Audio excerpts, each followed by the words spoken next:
So what is the big radius tool? Well, it's really all about proximity. It's about how close you are to how many businesses, how many people, what's the dominant industry in your area, just figuring out what the size of the labor force is within 25 or 50 miles of your location can be really helpful in economic development. It's a frequently asked question. This is not a drive time profile. It's really looking at the size based on the number of counties within a 25 to 500 mile radius of where you are. And because we're keeping it really straightforward, very simple to use, we also provide a download capability with this so that you can take that data and then do other things with it. Put it into your own presentations, your own planning documents, reports, to let people understand it's not just your specific locality, but it's what you're close to as well. And that's why we say it's all about proximity. I can't say it often enough, and we're frequently told by users just how easy Stats America is to use for them. That is our overarching goal, to make it easy and fast for you to get the regional, county, local data that you need, where we can provide it to help you do your work. So the first thing that you do, there's only 2 steps. First thing you do is you start typing in the name of a place. And the second thing you do is pick a radius. So I'm going to go ahead and take us online and show you how we approach your use of this data. So again, we give instructions here to begin typing in a place. And for some reason recently, Nashville has been on my mind, and it does help if I spell Nashville correctly, which I'm not actually doing here. So what's really helpful with this tool is that I can just type a few letters and it will bring up a list of choices that I can make. And I was interested in the Nashville metro area, which has its own metropolitan government, as you can see by the name, the geography description here. Partly I was interested in it because of the fact that when Amazon did its HQ2, which really wound up being HQ2 and 3, and then a smaller, more operationally located center in Nashville. So many of you may be familiar with that HQ2 announcement and eventual selection.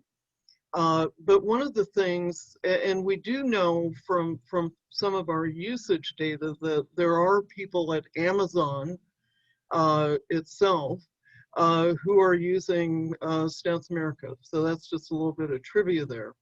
But I was interested in thinking about, why did they pick Nashville for that operational center? I think a lot of us would have probably preferred to have what they were offering to Nashville.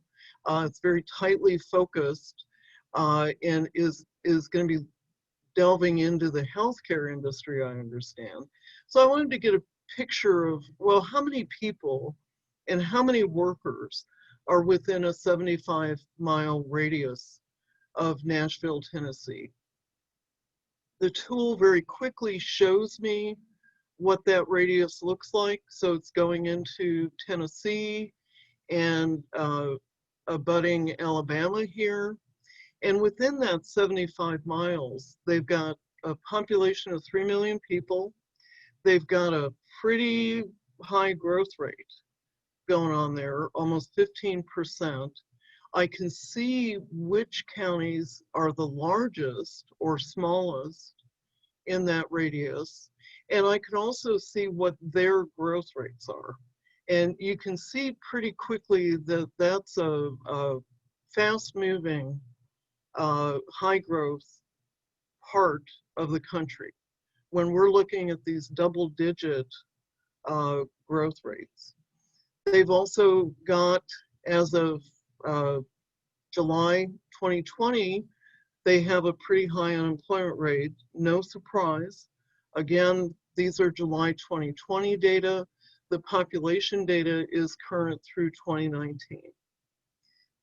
Their labor force is large within that 75-mile radius. It's almost 1.5 million people who are either employed or who are actively seeking work.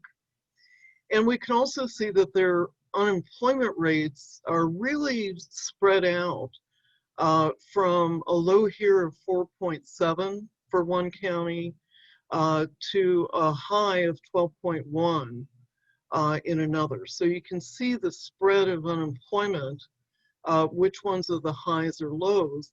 And from an economic development standpoint, it's always good to know where there is a large quantity of unemployed workers. It's a double-edged sword. I don't want to be unemployed, but I may be more attractive to a company because I'm available for work. So it's always helpful to look at those unemployment rates in that way. I can also see that they've got nearly 1.4 million people who have what's called covered employment. Covered employment is a U.S. Bureau of Labor Statistics term that really means that these are employers who pay the unemployment insurance tax every quarter. These data come from those filings, and from them we're able to calculate average earnings per job, but also present to you, and we're doing this, we're trying to keep it simple and focused, always thinking about what's going to quickly get you some answers. So we use 2-digit industry level presentations here to show you in rank order the industries that have the highest employment to the lowest employment, so that you can see the spread across all of these industries and see pretty quickly healthcare, social services, manufacturing, retail, trade are among the top employing industries in that area. You can see the percentage of dominance across all industries. And we also provide the average earnings per job so that you can get a sense of where the high pay, low pay opportunities are for people.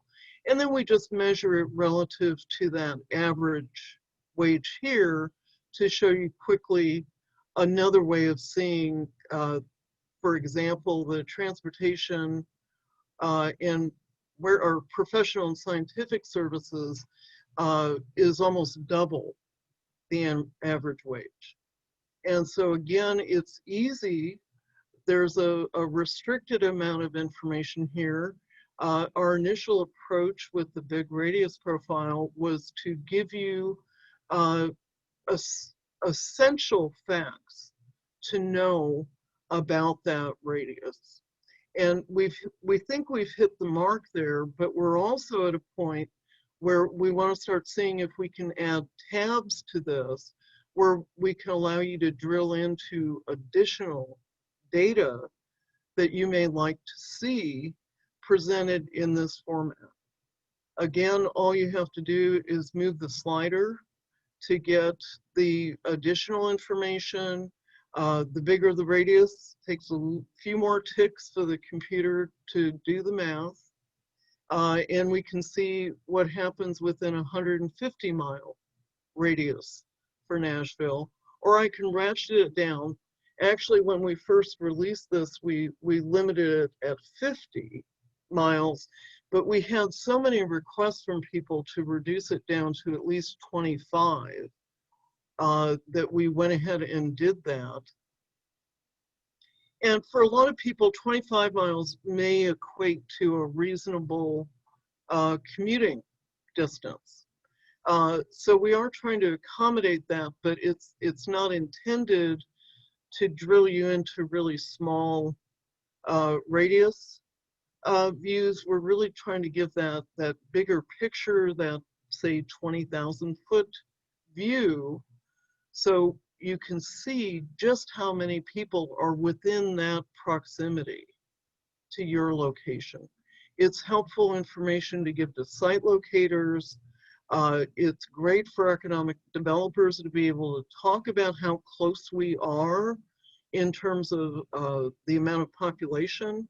So if they have businesses locating there that are interested in reaching consumers directly with whatever it is that they're doing, knowing that population size is really critical. Or if they're trying to understand what might be the labor supply and what are the dominant industries in this particular area. One thing I hope you notice is that the rank order on the industry changes based on the radius that you pick. So with earlier, we saw that healthcare was top. I forget what the other one was. Do you remember, Riley? I think, oh, it's manufacturing were the top two. Now it's changed within that 25-mile radius to healthcare and accommodation and food services. So the program will automatically recalculate those ranked industries based on what it is that you choose in terms of the radius size. And so again, it takes a few ticks. It brings back the information to you. I'm gonna go down and see if that changed. So within a 100-mile radius, we probably managed in that region to capture some of the transportation equipment manufacturing, would be my guess, because we're including more of Tennessee in this radius, as well as going into Kentucky. Now, if you want to understand how we built this, or if you want to share with other people how to use it, we have an About the Big Radius tool. And so again, we give people an example of how to use it, what the outputs are going to be, and we also describe the sources of the data, the geographic coverage, how we calculate the radius, and also the frequency of the data, because it's monthly, quarterly, and annual. So you can always have confidence that when you come to the radius profile, that you are going to get the most current data that's available, either from the Census Bureau or the Bureau of Economic Analysis or the BLS.